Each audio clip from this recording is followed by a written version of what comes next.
नमस्कार, बहुत स्वागत है आपका। प्राइम डिबेट देख रहे हैं आप, आपके साथ मैं जेपी शर्मा।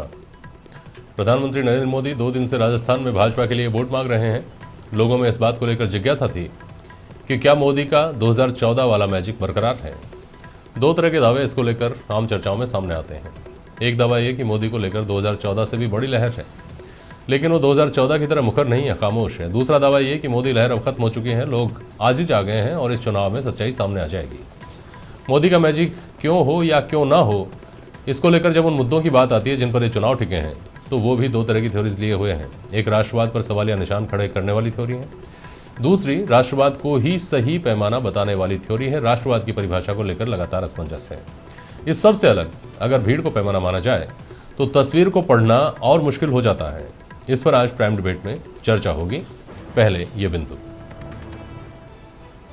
राजस्थान के रण में पीएम मोदी की हुंकार। उदयपुर और जोधपुर की रैलियों में कांग्रेस पर किया हमला। पीएम ने कहा रुतबा और मान सम्मान चाहिए तो कमल पर बटन दबाओ। उदयपुर में पीएम ने कहा देश की रक्षा कैसे होगी, उस पर हर चुनाव में चर्चा होनी चाहिए। पीएम ने कहा कांग्रेस और महामिलावटी लोग शहीद सपूतों का सबूत मांग रहे हैं। मोदी ने कहा सबूत गैंग ने देश को नीचा देखने पर मजबूर किया है। पीएम ने कहा 2 चरणों के चुनाव के बाद कांग्रेस ने एयर स्ट्राइक पर बोलना बंद कर दिया। पीएम ने कल बाड़मेर में कहा था भारत ने पाकिस्तान की धमकी से डरने की नीति को छोड़ दिया। कल पीएम ने बोला पाक आए दिन कहता था न्यूक्लियर बटन है, हमने इसे दिवाली के लिए रखा है क्या। मोदी ने कहा आतंक के सरपरस्तों को सबक सिखाने के लिए उन्हें उनके घर में घुसकर मारा। सीएम गहलोत का पीएम मोदी पर निशाना। सीएम ने कहा मोदी जी असत्य क्यों बोलते हैं। गहलोत ने कहा मोदी जी आपको पता नहीं है, पहले पाकिस्तान ने नहीं भारत ने परमाणु बम का परीक्षण किया था। गहलोत ने कहा मोदी जी को इस प्रकार असत्य नहीं बोलना चाहिए। कांग्रेस और उसके महामिलावटी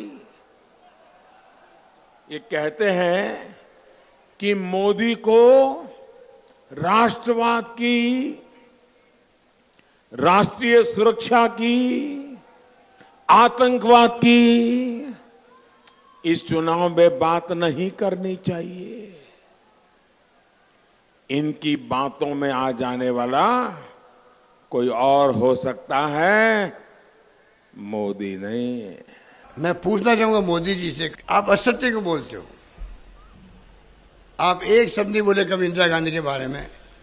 आपके नेता अटल बिहारी वाजपेयी थे पार्लियामेंट में, संसद में, लोकसभा में। उन्होंने जब युद्ध जीत लिया हम लोगों ने बांग्लादेश का, तब उन्होंने कहा ये इंदिरा गांधी है, इंदिरा गांधी के रूप में दुर्गा का रूप है, दुर्गा का रूप है देश के अंदर, उन्होंने कहा था।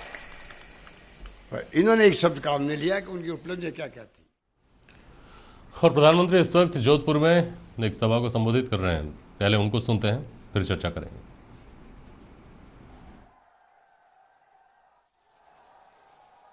भाइयों और बहनों, कांग्रेस की सरकारें इतने दशकों तक रही।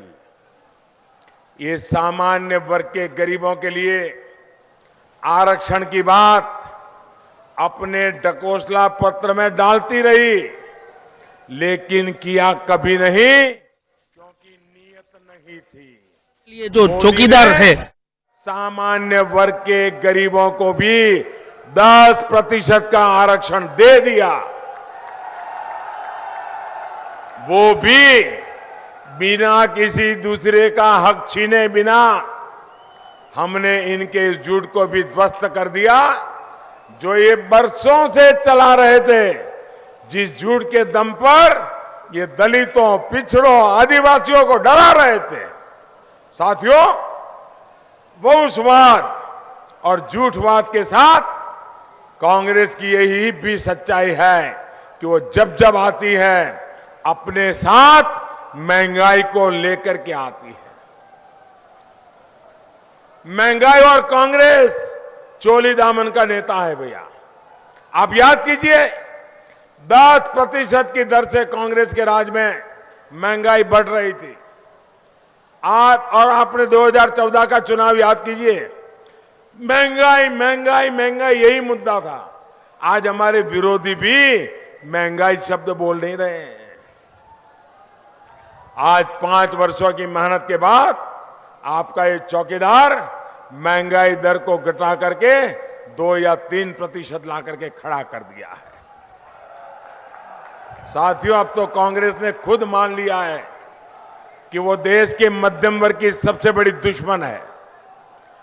कांग्रेस देश के मध्यम वर्ग की सबसे बड़ी दुश्मन है। कांग्रेस अब खुलेआम कहने लगी है कि भारत का मध्यम वर्ग लालची है, स्वार्थी है। ये बयान दे रहे हैं। इसलिए कांग्रेस ने धमकी दी है कि वो अगर चुनकर जीत करके आते हैं तो इतना टैक्स बढ़ाएगी कि मध्यम वर्ग भी याद रखेगा। क्या भाइयों बहनों, इस देश के मध्यम वर्ग की कमर तोड़ करके देश चल सकता है क्या? ये मध्यम वर्ग को खत्म करके देश आगे बढ़ाया जा सकता है क्या? अरे ईमानदारी से जीने वाला होता है मध्यम वर्ग, देश को देने वाला होता है मध्यम वर्ग। भाई और बहनों, मध्यम वर्ग हो, देश का ईमानदार टैक्स पेयर हो, हमारी सरकार उसकी आशाओं आकांक्षाओं को। प्रधानमंत्री नरेंद्र मोदी जोधपुर में आज सभा को संबोधित कर रहे हैं, सुन रहे थे उन्हें आप, और इसी पर हम आज चर्चा करेंगे। प्राइम डिबेट में हमारे साथ डॉक्टर अर्चना शर्मा हैं, कांग्रेस की मीडिया चेयरपर्सन, महेश शर्मा जी वरिष्ठ पत्रकार हमारे साथ हैं, और ओंकार सिंह लखावत साहब वरिष्ठ भाजपाई हमारे साथ हैं। बहुत स्वागत है आप सभी का। लखावत साहब, एक चर्चा है लगातार इस चुनाव में पूरे में जो नरेंद्र मोदी के आसपास घूमती रहती हैं, और जिसमें 2 तरह के दावे सामने आते हैं। एक ये जो आप लोग दावा करते हैं कि मोदी का मैजिक पहले से भी ज़्यादा बढ़ गया है, मोदी लहर पहले से ज़्यादा प्रचंड है और इस बार तमाम रिकॉर्ड टूट जाएंगे जीत के। दूसरी ये है कि सब ढकोसला है, कुछ भी नहीं है, लोगों का मोहभंग हो गया, आज ही जागे लोग और अभी सच्चाई पता चल जाएगी 23 मई को। सच्चाई आपके हिसाब से पहली है, उसके पक्ष में तर्क क्या है? देखिए, हमारा ये कहना है कि ये एक ऐसी सरकार है कि जिसने 5 साल में परफॉर्म किया। उन्होंने, जनता ने जिस प्रकार का वादा किया था उस प्रकार से लोगों को कुल मिलाकर आप कल्पना कीजिए 13 करोड़ गैस कनेक्शन देने का काम उन्होंने किया। 6 करोड़ को उज्ज्वला गैस के तहत उस माताओं बहनों को धुओं से मुक्ति दिलाने का काम किया। 1 करोड़ से अधिक तो 80 लाख तो हमारे यहाँ हो गया। 10 करोड़ शौचालय संपूर्ण देश भर में बने, उसका एक काम किया। सड़कों का जितना नेटवर्क हुआ, तीर्थों का जितना विकास हुआ, मुद्रा योजना चली, जनधन योजना उसमें से चली। उसके बाद हमारे यहाँ स्किल डेवलपमेंट के नाते जो काम हो सकता था उसके नाते उन्होंने काम किया। जो नॉर्थ ईस्ट था, जो बिल्कुल उपेक्षित हुआ करता था, जहाँ केवल आतंकवाद और अलगाववाद की बात होती थी, उसके विकास के नए आयाम उन्होंने खड़े किए। और फिर सारे देश की जो विकास दर है उसको 7.3% पे ला करके खड़ा किया।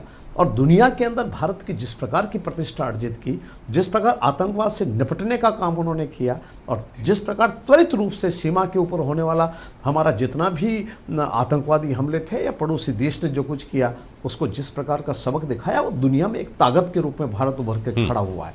और इसलिए स्वाभिमानी भारत, विकासशील भारत, आम आदमी का भारत, और कुल मिला के इस देश को दुनिया के सामने रखना और हर क्षेत्र के अंदर विकास का काम करना, यह वो उपलब्धियां थी जिसके आधार पर नरेंद्र मोदी जी को आज सारी देश की दुनिया समर्थन दे रही है। और उस समर्थन के कारण से निश्चित रूप से हम कह सकते हैं कि पहले हमको जितनी सीटें मिली थी उससे अधिक मिलेगी, और निश्चित रूप से आने वाला 5 साल फिर दुनिया का सबसे 1 नंबर का देश भारत बनकर के खड़ा हो। ये एक हमारी अवधारणा है, वस्तुस्थिति के आधार पर है, किए गए काम के आधार पर है, केवल कल्पना नहीं है। एक बात पर अगर गौर करें, आपने शुरुआत करी अपनी बात की उज्ज्वला गैस से, उसके बाद में वो सब चीज़ें जो विकास की बातें आती हैं जिसको कांग्रेस सरकारें भी जब चुनाव में जाती हैं तब दावे करती रही हैं, वो सब करके आखिर में आपने सुरक्षा की बात करी पाकिस्तान की। मोदी जी के जो भाषण हैं उनका विश्लेषण करने वालों का ये आकलन है कुल मिलाकर कि 10 मिनट का अगर भाषण है तो उसमें से 6 मिनट 7 मिनट पाकिस्तान की, राष्ट्रवाद की, आतंकवाद को नेस्तनाबूद कर देने की, दुनिया में छवि चमकाने की बात होती है। आखिर में केवल 1-2 मिनट, मतलब 20% समय उनके जो भाषण का होता है, 20%, 30% समय, उसमें सब समेट देते हैं। वो महंगाई, बेरोजगारी, उज्ज्वला गैस योजना, स्वच्छता अभियान, ये सब चीज़ें वहाँ सिमट कर रह जाती हैं। तो आखिरकार क्या ऐसा नहीं हो गया है कि आप चुनाव उन्हीं भावनात्मक मुद्दों पर डलवाने की कोशिश कर रहे हैं लोगों से, जिस पर आसानी से लोगों को ध्रुवीकृत किया जा सकता है? देखिए, ऐसा है कि हिंदुस्तान की सीमा को कोई छू ले, बॉम्बे के अंदर आकर होटल पे आकर के हमला करके लोगों को शहीद कर दे, कहीं रघुनाथ मंदिर पे हमला हो जाए, कहीं पर अक्षरधाम पर हमला हो जाए, प्रत्येक शहर में सीरीज के धमाके होने लग जाए और देश सुरक्षित ना हो, असुरक्षित हो जाए, यदि उस मुद्दे पर इस सरकार ने कुछ उपलब्धियां की है या ठोस कदम उठाया है तो जनता के सामने विषय जाना चाहिए। हमारे पड़ोसी को जिस तरीके का सबक सिखाया आजादी के बाद, आज तक कभी ऐसी स्थिति नहीं बनी कि वो कटोरा लेकर के दुनिया के सामने खड़ा है और सारा विश्व भारत के साथ में खड़ा है। और चीन भी उम्मीद करके चलते हैं, डिप्लोमेटिक जिस तरह की बात चल रही है, यह भी एक महत्वपूर्ण मुद्दा है। ये कोई लोकल म्युनिसिपलिटी का इलेक्शन नहीं है साहब, कोई लोकल यहाँ पर किसी लोकल बॉडी पंचायत का इलेक्शन नहीं, सारे देश का विषय है। और जब सारे देश के अंदर जिस प्रकार का कुल मिलाकर जो वातावरण बना, आतंकवाद में निपटाने में भारत ने जिस प्रकार का काम किया, और इन्होंने तो हिसाब पूछा साहब कि कितने लोग एयर सर्जिकल स्ट्राइक में हो गए, कितने लोग एयर स्ट्राइक में चले गए, तो निश्चित रूप से देश की जनता के सामने ये विषय आना चाहिए। ये गौरव की अनुभूति वाला विषय, एक सरकार में स्वाभिमान और विश्वास अर्जित करने वाला विषय है कि संपूर्ण देश इस सरकार के सामने सुरक्षित है। यह बात बताना और ये लोगों के सामने जानकारी देना कि इस दिशा में हम लोग क्या काम कर रहे हैं, यह स्वाभाविक रूप से एक सरकार का दायित्व बनता है और प्रधानमंत्री जी उसका निर्वहन कर रहे हैं। अर्चना जी, गौरव का विषय है, उसको आप लांछित कर रही है आपकी पार्टी। देखिए जेपी जी, सच कह रहे हैं लखावत साहब, म्यूनिसिपैलिटी का इलेक्शन नहीं है, लेकिन भाषा का जो इस्तेमाल किया जा रहा है वो तो ऐसा लगता है कि वो म्यूनिसिपैलिटी से भी कोई नीचा इलेक्शन हो, वैसे इलेक्शन को लेकर के लोग चल रहे हैं। अतिरंजित विवरण दे करके और मूल मुद्दों से ध्यान भटकाया जाए तो ये म्यूनिसिपैलिटी से भी खराब इलेक्शन है। आज ये कुछ बातें ऐसी कह गए जिस पर मुझे भी प्रकाश डालना पड़ेगा। इन्होंने वो वादे तो पूरे नहीं किए जिनको लेकर ये सत्ता में आए थे, वो वादे पूरे करने लगे और वो काम करने लगे जिसका वादा नहीं किया था। डिमोनेटाइजेशन थोप दिया देश पर, अर्थव्यवस्था को बेपटरी किया। 7% जीडीपी ऐसा कह रहे हैं, लेकिन इकोनॉमिक एडवाइजर वहाँ से पलायन कर गई कहकर 3% पर भी ग्रोथ नहीं हो रही है। इसके अलावा देश की आंतरिक वायु सुरक्षा से कैसे समझौता होता है उसके प्रतिमान स्थापित हुए। इन्होंने अक्षरधाम का नाम लिया, मुंबई के होटल का नाम लिया, लेकिन ये भूल गए कि हमारे मिलिट्री इंस्टॉलेशन जो सबसे संवेदनशील है उन पर आतंकी हमले हुए, जाबाज हमारे फौजी वहाँ मारे गए जहाँ पर वो सुरक्षित महसूस करते हैं। उसके बाद इन्होंने ISI को वहाँ इन्वाइट कर लिया। इनका खुद का मध्य प्रदेश का IT सेल का जो एक व्यक्ति था या उनका पदाधिकारी था, वो मुखबिरी कर रहा था पाकिस्तान की। उसके अलावा जिस तरह की ये बातें करते हैं अर्थव्यवस्था को लेकर के, मुझे बताइए कौन सा देश की अर्थव्यवस्था बढ़ी? पासपोर्ट को लेकर रेटिंग गिर गई देश की। इन्होंने कहा देश का गौरव सम्मान विश्व में बढ़ा, लेकिन हमारे जो कह सकते हैं ऑल वेदर जो फ्रेंड्स थे उनमें से रशिया हमसे डिफ्लेक्ट हो गया, चाइना से इनके संबंध अच्छे नहीं, पाकिस्तान से कटुता है ये, अमेरिका के वियर्ड नेचर के कारण टैरिफ का वॉर हमारे साथ चल ही रहा, इनकी फॉरेन पॉलिसी फेल हो गई, इनकी इकोनॉमिक पॉलिसी फेल हो गई, इनकी सोशल पॉलिसी फेल हो गई। और जब भी इन पर कोई प्रश्न खड़े किए गए तो उन्होंने 55 साल, पहले तो 70 साल ही कहते थे, फिर इनके फिगर्स हमने 5 साल में ठीक किए तो 55 साल पर आ गए।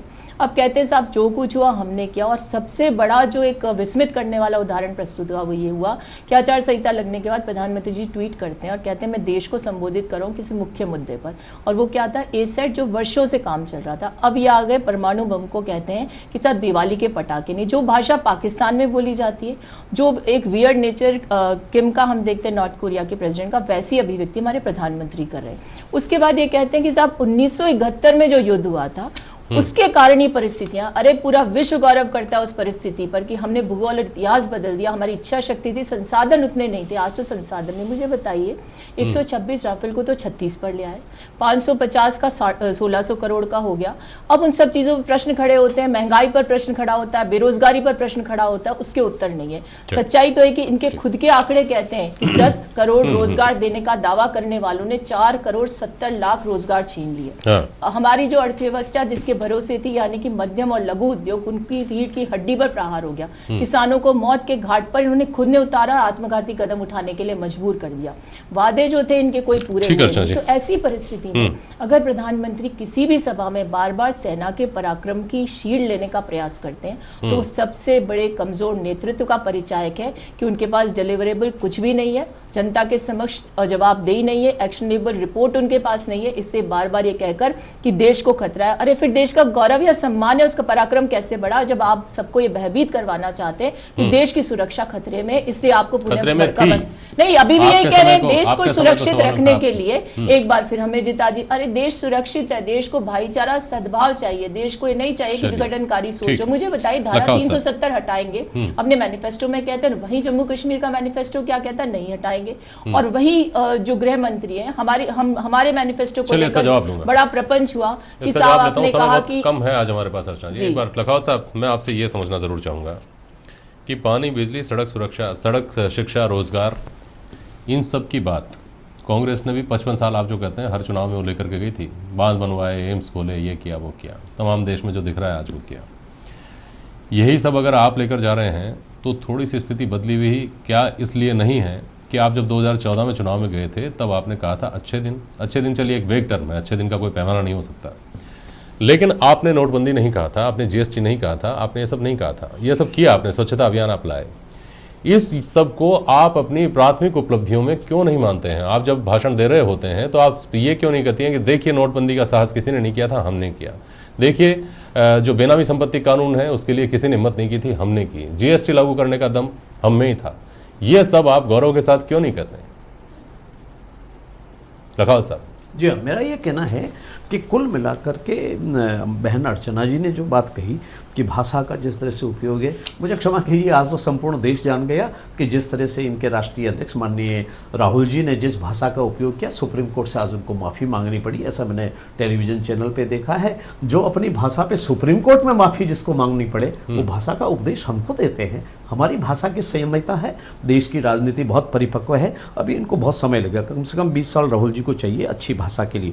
पर मैं आपसे एक बात कहता हूँ कि जब हम 2022 तक हर एक को घर देने की बात कर रहे हैं और हमने इस पूरे कार्यकाल के अंदर मकान बना करके गरीबों को, जो निर्धन है, जिनके साधन नहीं है, उनको मकान दिए, हमने उनको बिजली दी, हमने किसानों का समर्थन मूल्य दिया, हमने व्यापारी और किसानों को हमने पेंशन देने वाली बात की। और ये सब तो ये भी कहते रहे ना अपने कार्यकाल में आधार पर राज्यों को भी लाभ मिला, जो आपने कुछ अलग किया, आधार पर राज्यों को भी लाभ मिला, अलग किया था जो, हाँ, तो वो आपकी प्राथमिकता में क्यों? जीएसटी को राज्यों को लाभ मिला, आपके भाषणों में उसके ऊपर जितना भी टैक्स आना चाहिए था उसका गौरव क्यों नहीं झलकता? वो मिला और उसमें राज्यों का हिस्सा भी, और हमको विकास के लिए भी उसके अंदर से पैसा आया। और स्वच्छता अभियान जो है वो तो एक ऐसा अभियान है कि गांधी जी ने, इन पर सवाल खड़े नहीं कर रहा हूँ साहब, मैं इसके ऊपर सवाल खड़े नहीं कर रहा हूँ, मैं सिर्फ आपसे ये जानना चाह रहा हूँ कि ये क्यों नहीं गिनाते आप जो आपने खुद ने किया है, जिस पर कोई सवाल ही खड़े नहीं कर सकते? गिनाते हैं ना, सब सुरक्षा पे सवाल खड़े कर रहे हैं, इसमें सारे गिनाते हैं, सारे गिनाते हैं। किस सभा में कुछ सभा में कुछ, सारी बातें आती है और गिनाने लगे तो मेरा ख्याल है कि 1 सवा डेढ़ घंटे वाली प्रधानमंत्री जी का भाषण में सब बातें पूरी नहीं हो सकती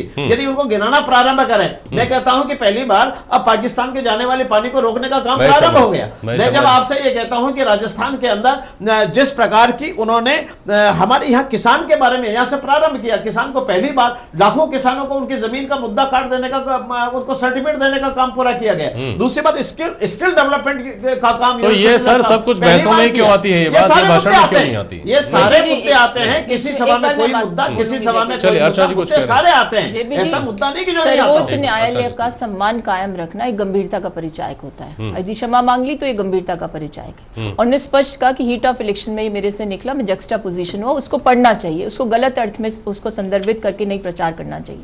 लेकिन सबसे बड़ी बात है कि उस न्यायपालिका जिसका सर्वोच्च सम्मान है, जिस पर सबसे बड़ा विश्वास, उसके 4 जजेस को इनके राज में आकर प्रेस कॉन्फ्रेंस करनी पड़ती है। और हाल ही में एक वाकया आया जिसमें कि चीफ जस्टिस को कहना पड़ रहा है कि डीएक्टिवेट हो गई जुडिशरी को करने का प्रयास, यानी कौन हथकंडे अपना रहा है। आखिरी सवाल है मेरा, ये समय बहुत कम है, 1 मिनट अर्चना जी, समय बहुत कम है, बीच में काफी समय चला गया। महेश शर्मा साहब जी, मुद्दों को लेकर के जो चीजें छपती हैं घोषणा पत्रों में, जो चीजें कही जाती हैं बहस मुबाहिसों में, और जो बोला जा रहा है भाषणों में, क्या दोनों को बिल्कुल एकदम एक दूसरे के उलट नहीं पाते? केवल भाजपा की बात नहीं है, कांग्रेस की स्थिति जो समझ में आती है वो ये है कि कांग्रेस न्याय योजना की उतनी बात नहीं कर पा रही है जितना भाजपा के राष्ट्रवाद के हवाले से जो हमले होते हैं उनका जवाब देने में कांग्रेस का समय निकल जाता है। महेश शर्मा जी, इसमें कोई दो राय नहीं है कि जो मुद्दे जो लिखित में जो घोषणा पत्रों के, संकल्प पत्रों के माध्यम से किए जाते हैं वो चुनाव भाषणों में दोहराने होते हैं। वहाँ पे क्या है कि शब्दों को पकड़ा जाता है, एक दूसरे पे आरोप प्रत्यारोप के रूप में किया,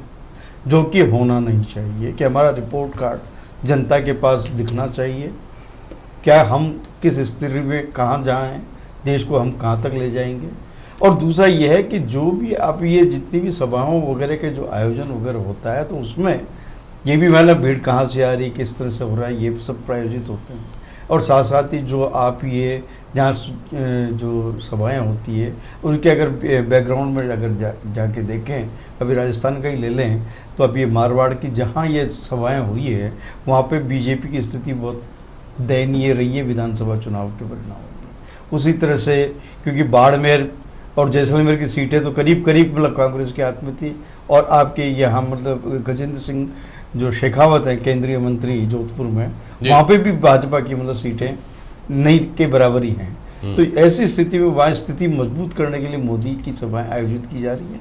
और उसी तरह से आपके जहाँ आप जो बार बार में जो मेवाड़ में जो हो रही है वहाँ पे बीटीपी एक चुनौती के रूप में खड़ी हुई है। एक ये दोनों पार्टियों को इस पर खतरा है तो वहाँ मोदी को लाया जाए, और वहीं मतलब क्या कहते हैं ना इनके जो कांग्रेस अपने जो प्रदेश राष्ट्रीय अध्यक्ष को लेके आ रही है। तो ये सारी जो चीज़ें हैं तो इनमें स्ट्रेटेजिकल तरीके से की जाती है। लेकिन हाँ इतना ज़रूर है कि ये 2003 के बाद से जो भी जो चुनाव हो रहे हैं तो डे बाय डे इनमें क्षरण आ रहा है कि हम राष्ट्रीय मुद्दों को और उन मुद्दों को लेकर के आम आदमी से सीधा संवाद नहीं करते, उन्हें सिर्फ लिखे हुए पत्रों के माध्यम से ही छोड़ देते हैं, और उसके बाद में उसकी जवाबदेहीता नहीं होती है। घोषणा पत्र में कितनी इम्प्लीमेंटेशन हुआ, किस स्तर तक हुआ, क्या हुआ, हमारे फैसले कितने ठीक थे कितने नहीं थे, इन चीज़ों पर कहीं वादियाँ एक शब्द पकड़ लिया जाता है, कभी ऊंच है, कभी गोत्र है, कभी ऐसी चीज़ों में पूरा निकल जाता है समय। तो ये कि सोचने की बात है कि राजनेता हम देश को हम किस दिशा में ले जा रहे हैं, लोकतंत्र को किस दिशा में ले जा रहे हैं, क्या इन संवादों की इन आरोप प्रत्यारोपों की वजह से हम देश को मजबूत कर पाएंगे। ऐसा नहीं होना चाहिए। इसके बारे में सभी राजनीतिक दलों को सोचना चाहिए कि हमारी चुनाव में क्या प्राथमिकता होनी चाहिए, आम जनता जिस पर विश्वास कर सके और वो तय कर सके कि हाँ आपने अच्छा काम किया या नहीं, ये इसकी जवाबदेही तय होनी चाहिए। चलिए, कल राहुल गांधी होंगे राजस्थान में, कल इस बहस को मुकम्मल करने की कोशिश करेंगे। बहुत शुक्रिया आज के लिए आप सभी मेहमानों का। आज के लिए बस इतना ही। नमस्कार। नमस्कार।